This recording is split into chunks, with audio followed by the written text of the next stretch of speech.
ఏపీలో ఉచిత బస్సు ప్రయాణం. ఈ ఉచిత బస్సు ప్రయాణం మీద పెద్ద చర్చ అయితే నడుస్తుందండి ఆంధ్రప్రదేశ్లో. అసలు ఎవరికి ఉపయోగం ఉచిత బస్సు ప్రయాణం? దీనివల్ల ప్రజలు ఎంతవరకు సంతోషంగా ఉన్నారో, అందరూ హ్యాపీయేనా, లేకపోతే దీంట్లో ఏమైనా అయోమయం ఉందా ఉచిత బస్సు పథకంలో? ఫస్ట్ ఎన్నికలకి ముందు నారా చంద్రబాబు నాయుడు గారు కావచ్చు, లోకేష్ గారు కావచ్చు, పవన్ కళ్యాణ్ గారు కావచ్చు, వీళ్ళందరూ కూడా చెప్పిన మాట ఏంటంటే రాష్ట్రం మొత్తం ఉచితంగా మహిళలందరికీ బస్సు ప్రయాణ సదుపాయం కల్పిస్తున్నాం అని అన్నారు. ఈ మాట మాత్రం మీరు అండర్లైన్ చేసుకోండి. రాష్ట్రం మొత్తం కూడా మహిళలందరికీ అన్ని బస్సుల్లో రాష్ట్రం మొత్తం కూడా ఉచిత ప్రయాణం. ఒకవేళ ఎవరైనా పొరపాటున కండక్టర్ ఎవరైనా టికెట్ అడిగితే నా పేరు చెప్పండి, నా పేరేంటో నా పేరు కాదు, చంద్రబాబు నాయుడు గారి పేరు చెప్పమని చెప్పేసి ఆయన స్వయాన ఆయన నోటితో మాట్లాడిన మాటలు ఇక్కడ వరకు మీకు క్లియర్ కదా. ఇక మేపత కొంచెం వీడియోలు ఎంత అవుద్ది, ఎందుకంటే నిజాలని తెలియాలి కదా, విత్ ఆడియోలతో సహా. కాబట్టి ఖచ్చితంగా ఫస్ట్ అయితే లైక్ చేయండి. రాష్ట్రం మొత్తం తెలియాల్సిన వీడియో మీ బాధ్యతగా లైక్ చేయండి. నా బాధ్యతగా నిజాలంటే చెప్తా, వాళ్ళు ఏం మాట్లాడారో ఒకసారి గుర్తు చేస్తా. కాబట్టి ఫస్ట్ అయితే లైక్ చేయండి, ఎక్కువ మందికి ఇన్ఫర్మేషన్ షేర్ అవుతుంది, నాకు మోటివేషన్గా ఉంటుంది. కొత్తగా మన ఛానల్ చూస్తే పక్కాగా సబ్స్క్రైబ్ చేయండి. మీ అమూల్యమైన అభిప్రాయాన్ని కామెంట్ రూపంలో తెలియజేయండి. మీ అభిప్రాయం నాకు అవసరం. ఉచిత మహిళల బస్సు ప్రయాణం పథకం పైన మీ అభిప్రాయం ఏంటి? ఫస్ట్ అన్ని రకాల బస్సుల్లో రాష్ట్రం అంతా ఉచితం అని అన్నారు. ఇది క్లియర్గా, దీంట్లో అబద్ధమే లేదుగా. కాకపోతే ఇప్పుడు ఏమన్నారంటే, అంటే అన్ని రకాల బస్సులు అంటే 16 రకాల బస్సులు ఉన్నాయి ఇప్పుడు ఆంధ్రప్రదేశ్లో. ఒకటి అలా తేడా ఉండొచ్చు, సబ్జెక్టు కరెక్షన్. మొత్తం ఉన్న బస్సులు అన్నింటిలో కూడా 16, 15 తీసాయి, ఉన్న బస్సులు అన్నీ కూడా ఫ్రీ అన్నారు. ఇప్పుడేమన్నారు, 5 రకాల బస్సుల్లోనే ఉచితమని అన్నారు. అక్కడ చాలా మటుకి తగ్గుండేశారని చెప్పి రాష్ట్రంలో ఉన్న మహిళలు చాలా మంది మాట్లాడతారు. ఇది మన మాట కాదు. తర్వాత ఇంకోటి ఏంటంటే, కొంతమంది వైఎస్ఆర్సీపీ నాయకులు వరదు కళ్యాణి గారు అని, అలాగే ఇంకా చాలా మంది నాయకులు ఉన్నారు, చాలా స్ట్రాంగ్గా మాట్లాడారు. కొన్ని మాటలు ఏంటంటే, శ్రావణ శుక్రవారంలో కూడా మహిళలు మోసం చేయడం ఎంతవరకు సమంజసం అని అయితే కొన్ని వ్యాఖ్యలు చేశారు. కాబట్టి 16 రకాల బస్సులు ఉంటే 5 రకాల బస్సుల్లోనే తిరగాలంటే ఎలా ఏంటి? జస్ట్ తిరుపతి వెళ్ళాలంటే 10-15 బస్సులు మారాల్సి వస్తుంది. కాబట్టి అంతేకాదు, శ్రీకాళహస్తి కానీ, కాణిపాకం కానీ, అన్నవరం కానీ, విజయవాడకు కానీ వీటికి ఫ్రీ బస్సులు లేవంటగా. మ్యాక్సిమం అన్ని డబ్బులు ఇచ్చి వెళ్ళాల్సిన బస్సులు లేనట్టుగా వైసీపీ నాయకులు ఆరోపిస్తున్నారు. ఇది కూడా వాస్తవాలు, వాళ్ళ మహిళల చేత మాట్లాడించారు. కాబట్టి ఇంకోటి ఏంటంటే, జంగారెడ్డిగూడెం ఆ పరిసర ఊర్లకు వెళ్ళాలన్న వాళ్ళు చాలా అయోమయంలో ఉన్నారు, అది కూడా మాట్లాడదాం. అలాగే ఏలూరు పరిసర ప్రాంతాల్లో బస్సులు వాళ్ళ ఊర్లకు వెళ్ళాలన్న కూడా అయోమయం. ఎందుకంటే ఇవి ఎక్కువగా పెద్ద బస్సులు వెళ్తాయి, అటు ఆ రూట్కి వెళ్ళేవి కూడా లగ్జరీ బస్సులు అవి వెళ్తాయి. మరి వాళ్ళకి ఎలాగా, వాళ్ళందరూ నష్టపోతున్నారు కదా. దీని మీద జనసేన నాయకుడు ఒక ఆయన ఆ డిపో మేనేజర్తో మాట్లాడిన మాటలో ఆ వీడియో బాగా వైరల్ అవుతుంది. మీరు కూడా వినాలని నేను దాని మీద మీకు వినిపించాలని చూస్తున్నాను. ఒకసారి మీరు కూడా అది కూడా విందురుగాను ఒకసారి. ఏపీలో స్త్రీ శక్తి పథకంపై ప్రయాణికులు కూటమి నేతలు అయోమయంలో ఉన్నారు. ఏలూరు ఏజెన్సీ ప్రాంతాల్లో నడిచే బస్సుల్లో ఏ బస్సులో ఫ్రీ టికెట్ ఉంటుందో తెలియక ఇబ్బంది పడుతున్నారు మహిళలు. ఇప్పటికే అంతరాష్ట్ర బస్ సర్వీసులకు ఫ్రీ టికెట్ లేదని కూటమి ప్రభుత్వం ప్రకటించింది. ఏలూరు ఏజెన్సీ ప్రాంతం నుంచి ప్రాంతం తెలంగాణ సరిహద్దులో ఉండడంతో ఇబ్బంది పడుతున్నారు మహిళలు. బోర్డర్ కొంచెం ఏపీలో కొంచెం తెలంగాణలో ఉండడంతో ఫ్రీ బస్ లేదంటున్నారు అధికారులు. జంగారెడ్డిగూడెం నుంచి భద్రాచలం వెళ్లే బస్సుకి ఫ్రీ టికెట్ లేదని Jangareddygudem bus depot DM Gangadhar Rao స్పష్టం చేశారు. అలాగే అశ్వారావుపేట షటిల్ సర్వీస్ కి ఫ్రీ టికెట్ వర్తించదని చెప్పారు. దీంతో జంగారెడ్డిగూడెం నుంచి వేగవరం, తాడ్వాయి, ధర్మగూడెం, జీలుగుమిల్లి వెళ్లే ప్రయాణికులకు స్త్రీ శక్తి ఎలా ఉపయోగపడుతుందని అనుమానం వ్యక్తం చేస్తున్నారు. జంగారెడ్డిగూడెం బస్ డిపో డిఎంతో జనసేన నేత ఆడియో సంభాషణ సోషల్ మీడియాలో వైరల్ అవుతోంది. నమస్తే సార్, నేను వేరేపాడు జనసేన మండల అధ్యక్షుడు ఆదినారాయణ సార్ నా పేరు. చెప్పండి. ఇప్పుడు మాకు ప్రాబ్లం ఏంటంటే, మన జంగారెడ్డి నుంచి వచ్చే బస్సులు ఇటు కోయిదాకు వచ్చే బస్సు కానీ, ఇటు భద్రాచలం వచ్చే బస్సు కానీ, ఈ రెండింటికి స్త్రీ శక్తి ఉపయోగపడుతుంది. కోయిదాకు ఉపయోగపడుతుంది.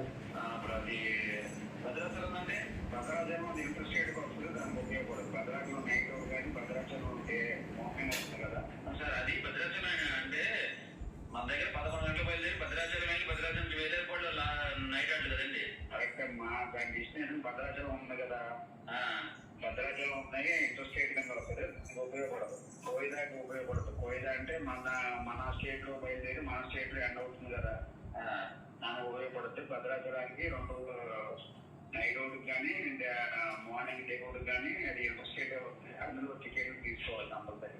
అలాగే సార్, ఇప్పుడు వేలేపల్లి బయలుదేరినప్పుడు మధ్యలో అత్తరావుపేట మళ్ళీ జంగారెడ్డి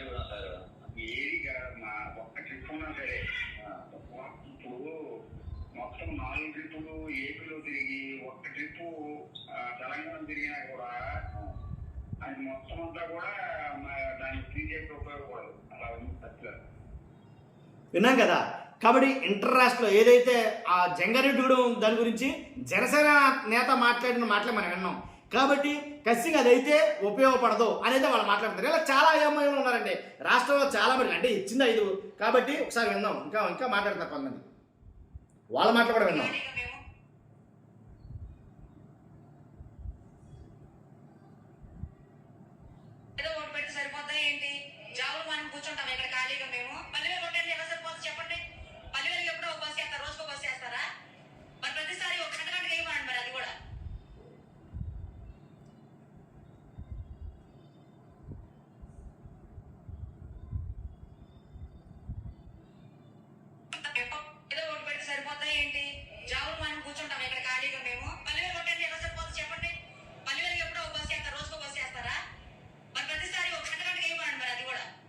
విన్నారుగా ఈ మహిళ మాట్లాడే మాటలు.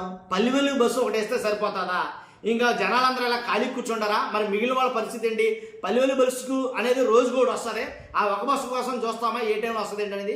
అలాంటప్పుడు లేకపోతే గంటకో బస్సు చొప్పున పల్లె బస్సులు వేయమనండి అనేది మాట్లాడతాం. పల్లె బస్సులు పెద్దగా ఉండవు, దాని గురించి మాట్లాడిన మాటలు అనమాట అవి. కాబట్టి ఇలా చాలా మంది చాలా రకమైనటువంటి భిన్నాభిప్రాయం వ్యక్తం చేస్తారు ఈ బస్సుల గురించి. వరదు కళ్యాణి గారు ఏమన్నారు ఒకసారి విందాం.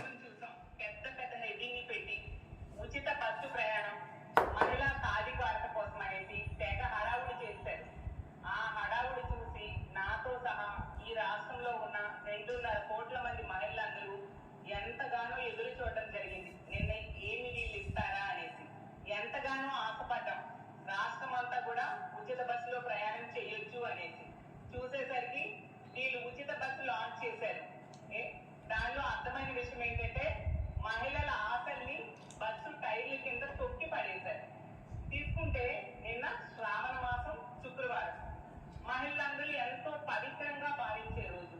అలాంటి రోజు ఈ విధంగా మహిళల్ని దారుణంగా మోసం చేయడం ఎంతవరకు సమంజసమని నేను అడుగుతూ ఉన్నాను. అంత పవిత్రమైన రోజు వీళ్ళు గతంలో మేనిఫెస్టోలో అలాగే ప్రతి మీటింగ్ లో కూడా వీళ్ళు చెప్పారు రాష్ట్రం అంతా ఎక్కడి నుంచి ఎక్కడికైనా బస్సు ప్రయాణం ఉచితమని చెప్పి, ఇప్పుడు కొన్ని బస్సులకే ఆ ఇచ్చిన బస్సులు కొన్ని ప్రాంతాలకే పరిమితమై అయ్యేట్టుగా షరతులు పెట్టి దారుణంగా మోసం చేయడం జరిగింది, దగా చేయడం జరిగింది. దుర్గమ్మ పాదాల చెంత చంద్రబాబు నాయుడు గారు, పవన్ కళ్యాణ్ గారు, అలాగే లోకేష్ గారు ఇంత దారుణంగా మహిళల్ని మోసం చేయడం సమంజసమా? ఇది భావ్యమేనా అని నేను అడుగుతున్నాను. అదే దుర్గమ్మ పాదాల చెంత గతంలో మీరు హామీ ఇచ్చారా లేదా? ఈ రాష్ట్రంలో బస్సుల్లో ఎక్కడి నుంచి ఎక్కడికైనా ఉచితంగా మహిళలు ప్రయాణం చేయొచ్చని మీరు చెప్పారా లేదా? ఇంత పచ్చి అబద్ధాలు ఇప్పుడు మళ్ళీ చెప్పి మహిళల్ని మోసం చేస్తూ ఉండడం నిజంగా చాలా దారుణమైన విషయం. అలాగే తీసుకుంటే ఇప్పుడున్న మంత్రులు, ఎమ్మెల్యేలు, ఎంపీలు, అలాగే ఎమ్మెల్సీలు ఇలాంటి కిరీటాలన్నీ పెట్టుకున్న వాళ్ళు ఒక్కసారి మీ మేనిఫెస్టో చూడండి. మీరు కాబట్టి ఈ రకంగా అయితే కనుక చాలా మట్టుకు ప్రాబ్లమ్స్ అయితే ఉన్నాయి వాళ్ళు చేసిన వాటిల్లో. కాబట్టి ప్రభుత్వం ఇచ్చిన జీవో ప్రకారం ఉచిత బస్సు ప్రయాణాన్ని పేరుకే తప్ప పెద్దగా ప్రయోజనం లేకుండా అమలు చేయాలని సంకల్పించారని చాలామంది నాయకులు విమర్శిస్తున్నారు. దానికి కారణం ఆడవారు ఏపీలో ఎక్కడి నుంచి ఎక్కడికి వెళ్ళే అవకాశం కల్పిస్తామని చెప్పి, ఎక్కడికైనా వెళ్ళే అవకాశం కల్పిస్తామని చెప్పి ఇప్పుడు రకరకాల షరతులు పెట్టడమేనా? ఉచిత బస్ స్కీమ్పై కూటమి మంత్రులు ఎంతకాలం పలు రకాల పిలిమొక్కలు వేశారు. జిల్లాల వరకే ఉచితం అని ఒకేసారి ఉమ్మడి జిల్లాలకు ప్రయాణాలకు ఇలాగ చాలా అయితే కనుక 1 కాదు 2 కాదు. ఫస్ట్ ఏమో 3,182 కోట్లు అవుతుంది అని ఒక స్టోరీలో అయితే కనుక ఒక పత్రిక అయితే రాసుకొచ్చింది, కోట్ల భారం పడుతుందని. అదే మీడియా ఆగస్టు 10వ తారీఖున రాసిన ఒక కథనంలో ఏడాదికి ఈ స్కీమ్ కింద భారం 1942 కోట్లు అవుతుందని అంచనా వేశారు. 3,182 కోట్లు అవుతుందని అంచనా వేసిన అదే మీడియా మరలా 1942 కోట్లు అవుతుందని ఎలా అంచనా వేశారు? 1,200 కోట్ల మేర భారం తగ్గించారంటే ఆ మేర ఉచిత బస్సుల్ని తగ్గించారని అర్థం అని అయితే మాట్లాడుతున్నారు చాలామంది. కానీ వాస్తవానికి తెలంగాణలో నెలకి 300 కోట్లు ఖర్చు అవుతుంది. ఏంటి నెలకు 300 కోట్లు, ఏపీలో తొలుత సుమారు 250 కోట్లు అని అంచనా వేసిన మొత్తం తీసేయడం వల్ల అంత ఖర్చు కూడా అవ్వదు. కాబట్టి బాగా తగ్గించేశారు అనేది నాన్ స్టాప్ బస్సులు ఒక పట్టణం నుంచి మరో పట్టణానికే ఉంటాయి. వాటిలో ఎక్కడానికి వీల్లేదు. తర్వాత ఉదాహరణకు విజయవాడ గుంటూరు మధ్య ప్రతి పావు గంటకు 4 స్టాపులు బస్సులు ఉంటాయి. కాబట్టి అలాగే విశాఖ శ్రీకాకుళం, తిరుపతి కడప, నెల్లూరు ఒంగోలు, విజయవాడ ఏలూరు, కాకినాడ రాజమండ్రి, అనంతపురం కర్నూలు, నంద్యాల కర్నూలు ఇలా వివిధ పట్టణాల మధ్య పెద్ద సంఖ్యలో 4 స్టాప్ బస్సులు ఉంటాయి.